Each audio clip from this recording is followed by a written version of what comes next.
That was a very nice offense, defense, and special teams win. The contributions from all three were superior. You know, the drops, obviously, you know, hurt big time. You know, we got to get an answer for that. Okay, Kirk, we see you. Kirk Cousins rallying the Redskins to victory. Dez still thinks the Cowboys will run the East, but the Giants stand alone on top of the division after beating the Cowboys 27-20. The Giants hold a one-game lead in the loss column on the rest of the division. We welcome Eric Allen to the show now. You know a thing or two about the NFC East. A little bit. I can't wait for this. Good to see you, as always. Thanks for being with us. You know, every week it's a new twist. A little twist, right? Yeah, because the season's like that. In the league's like that. No better soap opera than the NFL, right? It is a soap opera right now. Is it the Giants' division now? No, it's not. No, it's not. First of all, let's get it put on the table. Okay. It's a terrible division, okay?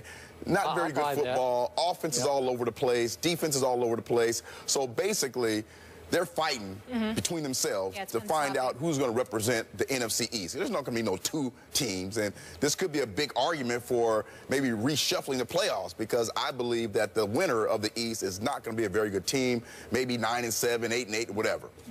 But still, when you look at head-to-head, what's going on down in Dallas, no offense, not being able to really make a big move. The New Orleans loss was huge, because that was giving them an opportunity to at least salvage a win before the big guns came back.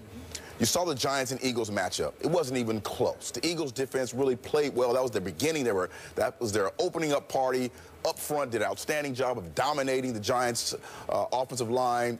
Great pressure on the quarterback. Defense really played well. Got a great dose from the running game. Threw early, ran late. It was a perfect scenario for this football team. And then they go to Carolina and basically lay a dud. And that shows me that this division, these teams of the division, are not going to be able to compete with any of their other winners in the West, the South, wherever. So the Eagles, what they need to concentrate on is being able to run the football with Ryan Matthews, okay, and find a way to get the big play players to make big plays. And I understand that. You know what? You gave away Deshaun Jackson. Who are the big play players? And that's what's going on. Ryan Matthews is the biggest play of the day. They need to find a way to continue, because he's a better fit at this point of the season. Agreed. Running back, as far as a running back coming out the backfield, catching passes, and running the football. He's a better fit. He's a more shifty, going side to side, because the offensive line is banged up. That's the same guy who was up in Buffalo. Okay? So again, you have a player in DeMarco Murray who's a fantastic football player, not a great fit for this football team, and your quarterback throwing the ball 46 times, and you can't have one touchdown from a receiver. I mean, this is not the Eagles football team that Pat Shurmur and Chip Kelly told us it was going to be about. It was going to be about big plays, explosive plays. All those explosive players in the receiver spots, they're all gone right now. So you have to concentrate on defense and running the football, which we haven't seen in the last 3 years of Chip Kelly. He's going to have to find a way to be versatile and run the football more effectively at 177 yards and rely on this defense to make big plays. Stephen A.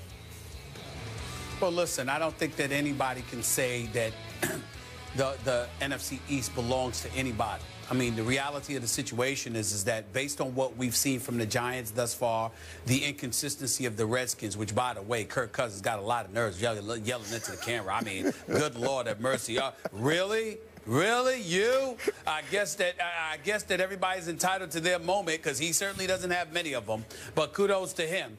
But I think that when we see the NFC East, I think that Skip's absolutely right when he points out how, had Romo and Dez Bryant been healthy, there's no reason to believe or doubt that the Cowboys would be running away with this division, because the level of mediocrity that has sifted through this division is something to be alarmed by. With the Giants, however, I do believe that that's primarily about their injuries and the absence of personnel in certain positions. I mean, Victor Cruz, Prince Amukamara, and others being out, I think affects the Giants significantly.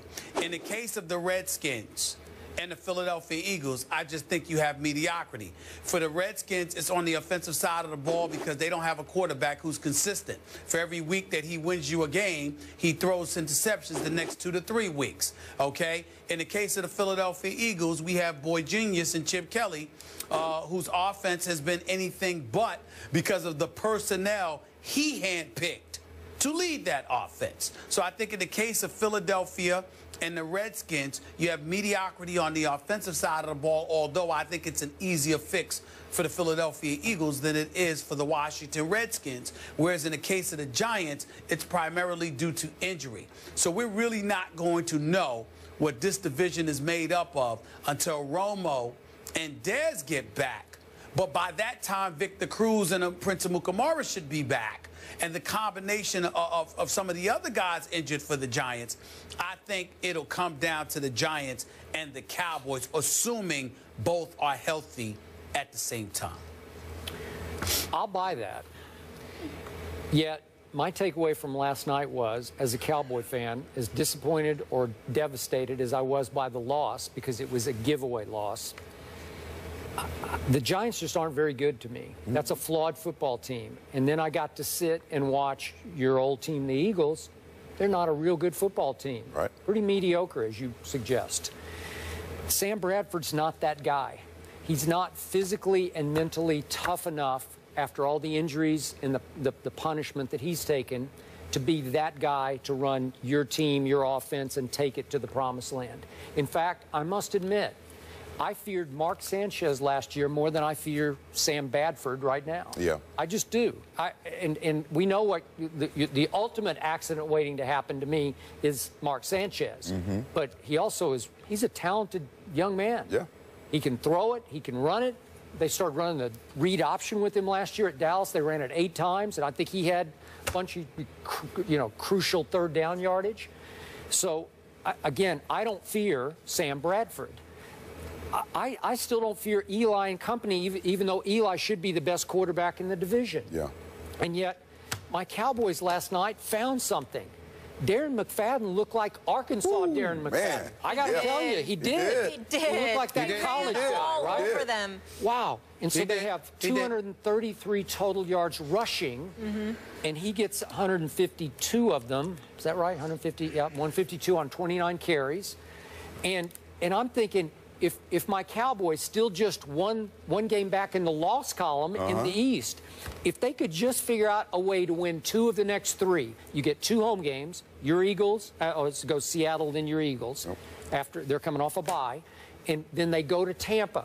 If they could win 1 home game and win at Tampa and get Romo back, I think they'd be back in business. Still in the mix, still in the mix. I believe the Cowboys, obviously, when the guys are healthy, tremendous talent. And we talked about this early in the season. They would be the favorite if they were all healthy, but they're not all healthy. And I don't see the big plays, just like the Eagles. And I agree with you wholeheartedly. I think Mark Sanchez would be the key to this team because now you can introduce the read option and have a quarterback, again, who's able to run and get outside the pocket. With him and Ryan Matthews in the backfield, I think that takes this team not to the top, but I think it takes them to an opportunity to be able to win the East without a healthy Dallas Cowboys football team. But see, Chip Kelly would have to swallow considerable pride to go to Mark Sanchez. He won time possession yesterday. That's the first time we said that in a long time, too. So, again, hopefully he's changing a little bit. I don't know if it would have. Are y'all saying that it would take considerable pride for Chip Kelly to make the switch from DeMarco Murray to Ryan Matthews? No. Because the quarterback situation. I think that would take. The quarterback situation. Yeah. Well, yeah, it would. It would. I'll admit that. But at the same time, again, I can't judge. Sam Bradford is not that impressive to me. Right. I do get that. But I can't fault him as much as Skip does. Because I'm seeing so many dropped passes on the part of the Eagles. Yeah, you do, but you're in Philly. You're playing in Philadelphia. You need a certain it factor to play in Philadelphia. And you know that. No. We agree. They don't have that in Sam Bradford guys. Right. But what I'm saying is that an it factor is not going to make Jordan Matthews catch passes that he should be catching. Right. You're supposed to catch those passes. I agree with that. You're just supposed to do that. And but if you're able to run the read option, that puts another wrinkle in your offense where you're not concerned about Ryan Matthews as much. But you can't drop passes. You can't drop passes. You're right. You're right. You got to catch them. Miles Austin can't drop passes. You're lucky to still be in the league. You can't drop passes. Right. You got to catch the passes. They need help in that receiving core. Listen, this division's always up for grabs. The last time they've had repeat champs was your Eagles back in 01 through 04.